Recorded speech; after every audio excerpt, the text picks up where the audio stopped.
Pengungkapan jaringan digital dalam konteks aksi massa oleh Ferry Irwandi.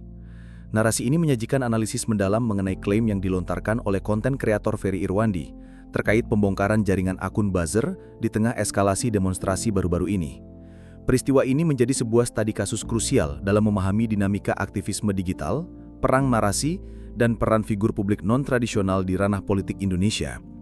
Analisis ini melampaui sekedar penyajian fakta, dengan tujuan untuk mengurai lapisan-lapisan kompleks dari sebuah peristiwa yang berakar pada tragedi, namun berkembang menjadi sebuah konfrontasi politik yang disiarkan secara digital.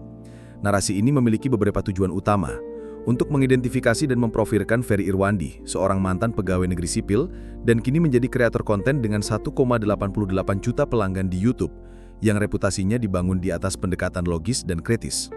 Untuk mengkontekstualisasikan klaimnya dalam lanskap aksi massa yang dipicu oleh peristiwa spesifik, namun memiliki akar masalah yang lebih dalam. Untuk memeriksa metodologi yang ia paparkan dan membandingkannya dengan modus operandi buzzer politik yang telah didokumentasikan, serta untuk mengidentifikasi implikasi yang lebih luas dari peristiwa ini terhadap kesehatan demokrasi digital di Indonesia. Konteks krisis, analisis berlapis aksi massa terkini. Aksi massa yang menjadi konteks utama klaim Ferry Irwandi tidak bermula dari kekacauan, melainkan dari sebuah insiden tunggal yang tragis. Pemicu demonstrasi adalah kematian seorang pengemudi ojek online atau ojol, Afan Kurniawan, yang tewas terlindas kendaraan taktis atau rantis Brimob di dekat gedung DPR RI. Peristiwa ini yang terjadi di tengah unjuk rasa menolak kenaikan tunjangan anggota DPR RI dengan cepat menjadi titik nyala yang memicu kemarahan publik yang meluas dan mendalam. Kematian Afan Kurniawan memicu gelombang solidaritas dan memvalidasi perasaan frustasi masyarakat terhadap kekerasan aparat dan ketidakadilan yang dirasakan. Aksi yang semula damai berubah menjadi bentrokan, penjarahan fasilitas umum, dan bahkan penjarahan sejumlah pejabat, yang menunjukkan adanya eskalasi yang terkendali dan disengaja. Analisis terhadap peristiwa ini menunjukkan bahwa aksi massa tersebut didorong oleh serangkaian penyebab yang berlapis. Kematian Afan Kurniawan adalah katalisator emosional yang langsung, namun bahan bakar untuk kemarahan massal telah terakumulasi sebelumnya, seperti kekecewaan publik terhadap kenaikan gaji anggota DPR dan isu pajak yang membebani rakyat. Ini memperlihatkan bahwa insiden tersebut berfungsi sebagai pemicu bagi ekspresi keluhan yang sudah lama terpendam, bukan sebagai satu-satunya alasan kerusuhan. Ini merupakan sebuah pola yang sering terlihat dalam dinamika sosial, di mana sebuah insiden tragis menjadi pemicu untuk meledaknya amarah yang terakumulasi akibat ketidakpuasan struktural. Di tengah situasi yang memanas ini, spekulasi mengenai potensi pemberlakuan status darurat militer mulai beredar luas. Narasi ini yang muncul ketika kericuhan meluas dan menyasar target-target strategis seperti Makobrimob dan Polda Metro Jaya, mengisyaratkan adanya agenda tersembunyi. Mantan Kepala Badan Intelijen Strategis, Soleman B. Ponto, menganalisis bahwa tindakan anarkis yang terarah seperti penyerangan kantor polisi dan DPR adalah pola yang biasanya digerakkan oleh orang-orang terlatih yang bertujuan untuk menciptakan cipta kondisi, yaitu menciptakan kondisi yang menguntungkan. Dalam skenario ini, kekacauan sengaja difabrikasi agar terlihat seolah-olah negara berada di ambang kehancuran, sehingga status darurat militer menjadi satu-satunya solusi yang dapat melegitimasi kekuasaan tak terbatas bagi pihak-pihak tertentu.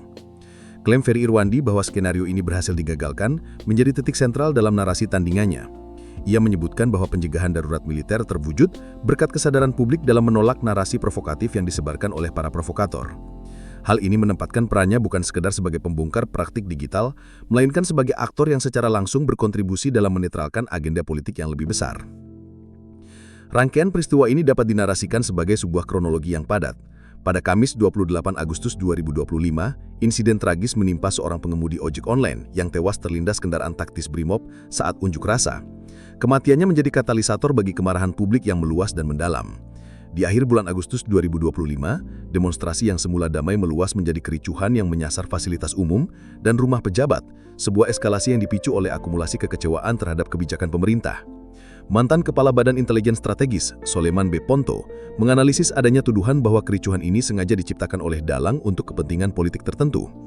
Pada Minggu 31 Agustus 2025, spekulasi tentang potensi pemberlakuan status darurat militer pun mencuat, seiring dengan meluasnya kerusuhan, di mana pihak-pihak tertentu dituduh ingin memanfaatkan situasi untuk mendapatkan kekuasaan. Namun pada Senin 1 September 2025, Ferry Irwandi mengklaim telah menggagalkan skenario darurat militer tersebut melalui pengungkapan jaringan provokasi yang ia lakukan. Klaim ini memunculkan narasi tandingan yang menyerukan kesadaran kolektif untuk melawan provokasi tersebut. Intelektual publik, profil Ferry Irwandi. Ferry Irwandi bukan merupakan figur otoritatif yang lahir dari institusi formal seperti media massa atau pemerintah, melainkan dari ruang digital. Latar belakangnya unik. Ia adalah seorang lulusan Sekolah Tinggi Akuntansi Negara atau STAN dan pernah bekerja sebagai pegawai negeri sipil di Kementerian Keuangan. Namun dorongan yang kuat untuk menyampaikan pengetahuan dan membangun komunitas pemikiran kritis mendorongnya untuk mengundurkan diri dan menjadi kreator konten penuh waktu. Keputusan ini sangat penting karena menunjukkan komitmennya untuk beroperasi di luar batasan institusional, yang pada akhirnya memberikan kebebasan berekspresi. Kredibilitas Ferry Irwandi tidak dibangun dari gelar atau jabatan, namun dari rekam jejaknya dalam mempromosikan rasionalitas. Ia dikenal dengan konten-konten yang menggunakan pendekatan logis dan ilmiah untuk membongkar logika mistika, cara berpikir yang tidak kritis terhadap hal-hal gaib, seperti praktik perdukunan dan isu-isu supranatural. Selain itu, ia secara vokal mengkritik praktik-praktik tidak etis di dunia digital, seperti promosi judi online oleh para influencer. Kontennya berhasil meningkatkan kesadaran publik tentang dampak negatif dari perjudian online dan bahkan memicu respons dari pemerintah dan kepolisian. Posisi Ferry Irwandi sebagai warga sipil atau analis warga yang memiliki latar belakang terdidik namun non-otoritatif memberikan kekuatan persuasif yang besar. Bahasa yang ia gunakan bersifat sederhana, logis, dan relatable, memungkinkan ia menyampaikan kritik tanpa terkesan menggurui. Ini merupakan model baru bagi aktivisme digital, di mana kepercayaan publik bergeser dari figur institusional ke individu yang dianggap jujur, memiliki rekam jejak dan mampu menjelaskan isu-isu kompleks dengan cara yang mudah dipahami. Anatomi penipuan digital, klaim dan metodologi Ferry Irwandi. Dalam program Rakyat Bersuara di iNews, Ferry Irwandi melontarkan tuduhan yang sangat spesifik dan serius. Ia menegaskan bahwa otak di balik ricuhan, yang ia sebut sebagai dalang demo, bukanlah mahasiswa, buruh, atau elemen asing, melainkan berasal dari lingkaran kekuasaan itu sendiri.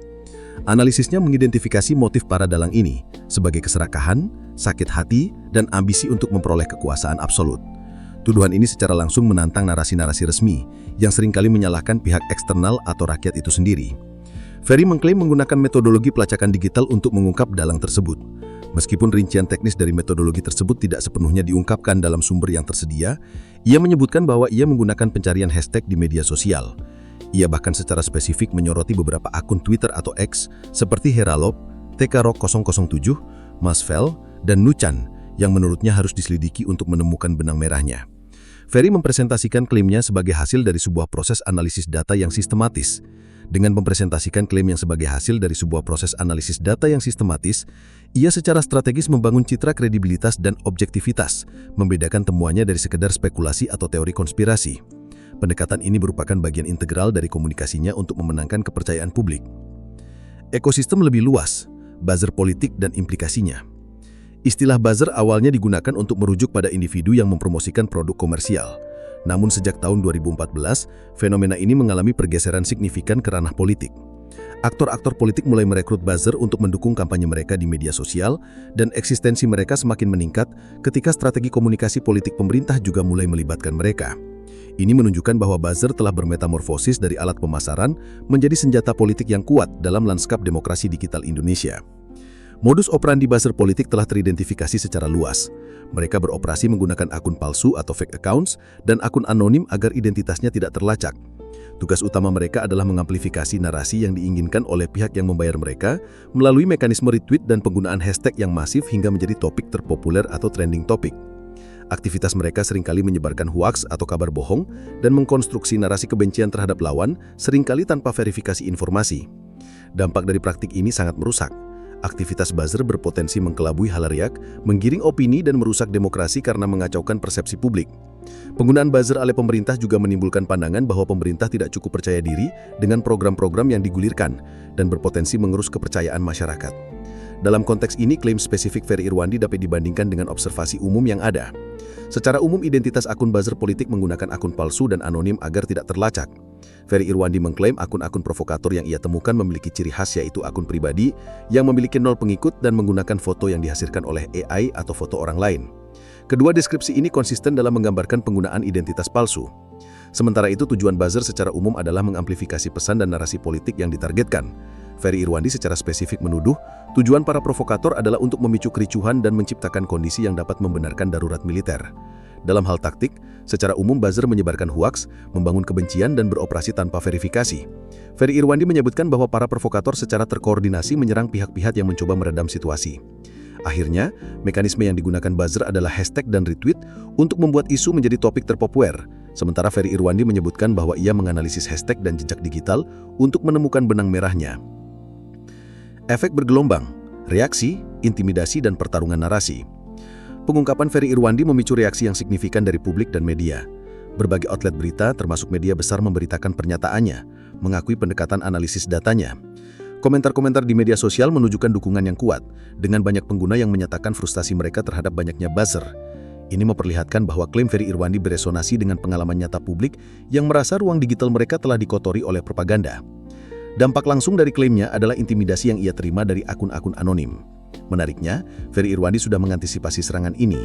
Ia secara publik mengingatkan pengikutnya untuk mengabaikan narasi yang akan menuduh mereka sebagai buzzer yang dibayar 150 juta, sebuah tuduhan yang seringkali digunakan untuk mendiskreditkan lawan politik. Taktik ini menunjukkan sebuah pola perang narasi yang canggih. Ketika sebuah narasi kritis muncul, lawan tidak perlu membantah. Taktik ini menunjukkan sebuah pola perang narasi yang canggih. Ketika sebuah narasi kritis muncul, lawan tidak perlu membantahnya secara faktual. Cukup dengan mengarahkan label yang sama kepada si pengkritik. Dengan menyebut Ferry Irwandi sebagai buzzer, pihak lawan mencoba mengaburkan garis antara aktivisme tulus dan propaganda berbayar. Namun, Ferry Irwandi meresponsnya dengan tenang, menyatakan bahwa teror tersebut justru makin mempertegas bahwa kita berada di jalan yang benar. Diskusi dan wawasan berlapis. Peristiwa ini menyoroti munculnya peran baru dalam lanskap politik digital, analis warga. Di tengah erosi kepercayaan terhadap institusi tradisional, individu seperti Ferry Irwandi yang memadukan latar belakang profesional dengan kemampuan analitis dan komunikasi digital mengisi kekosongan tersebut. Mereka menjadi sumber informasi dan analisis alternatif yang dianggap lebih netral dan tulus. Kredibilitas personalnya yang dibangun di luar sistem politik dan media arus utama memungkinkan ia untuk mendapatkan kepercayaan publik yang lebih luas. Kasus ini menjadi mikrokosmos dari pertarungan abadi untuk kebenaran di ruang publik digital.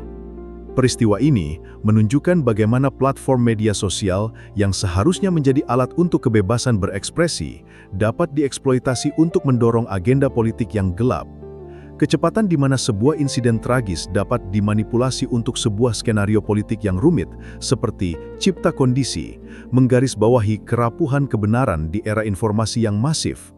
Memahami hal ini adalah langkah pertama untuk membangun ketahanan kolektif terhadap manipulasi narasi. Peristiwa ini juga memiliki dimensi psikologis yang penting. Kekecewaan publik yang sudah ada sebelumnya menciptakan lahan subur untuk provokasi. Di sisi lain, serangan balasan yang terorganisir yang melabeli para aktivis sebagai buzzer adalah taktik yang dirancang untuk menciptakan kelelahan mental dan kebingungan. Ketika publik dibombardir dengan informasi yang saling bertentangan dan tuduhan yang mengaburkan kebenaran, mereka menjadi lelah dan apatis sehingga lebih mudah untuk dikendalikan. Ini bukanlah sekadar pertarungan politik, melainkan juga pertarungan untuk memenangkan pikiran dan emosi publik. Kesimpulan dan rekomendasi strategis. Sebagai kesimpulan, analisis ini menemukan bahwa pengungkapan Ferry Irwandi terhadap akun-akun buzzer dalam konteks demonstrasi adalah sebuah peristiwa yang multidimensi. Pertama, aksi massa tidak hanya dipicu oleh insiden tunggal, tetapi oleh akumulasi kekecewaan publik terhadap isu-isu ekonomi dan politik. Kedua, narasi darurat militer yang menyertai kerusuhan adalah strategi cipta kondisi yang bertujuan untuk mengalihkan kekuasaan. Ketiga, Ferry Irwandi berhasil menantang narasi ini dengan mengandalkan kredibilitasnya sebagai analis warga yang menggunakan pendekatan data dan logika. Keempat, klaimnya tentang ciri-ciri akun buzzer, yaitu akun pribadi, foto AI, sejalan dengan temuan akademik tentang modus operandi propaganda digital. Kelima, serangan balik dan tuduhan bahwa ia adalah buzzer adalah taktik yang dirancang untuk mengaburkan kebenaran dan menaburkan keraguan di mata publik. Berdasarkan temuan tersebut, beberapa rekomendasi strategis dapat diusulkan untuk membangun ruang digital yang lebih sehat dan tangguh. Pemerintah perlu mengembangkan kebijakan yang dapat menindak operasi disinformasi terkoordinasi dan akun-akun palsu tanpa mengancam kebebasan berekspresi. Selanjutnya, institusi pendidikan dan masyarakat sipil harus bekerja sama untuk meningkatkan literasi digital publik, mengajarkan masyarakat untuk secara kritis mengevaluasi sumber informasi, mengidentifikasi pola-pola propaganda, dan membedakan antara opini dan fakta. Terakhir, dukungan harus diberikan kepada figur-figur publik yang kredibel yang berani berdiri di jalur independen. Kemunculan mereka menunjukkan adanya kebutuhan mendesak akan suara-suara terpercaya di luar institusi tradisional.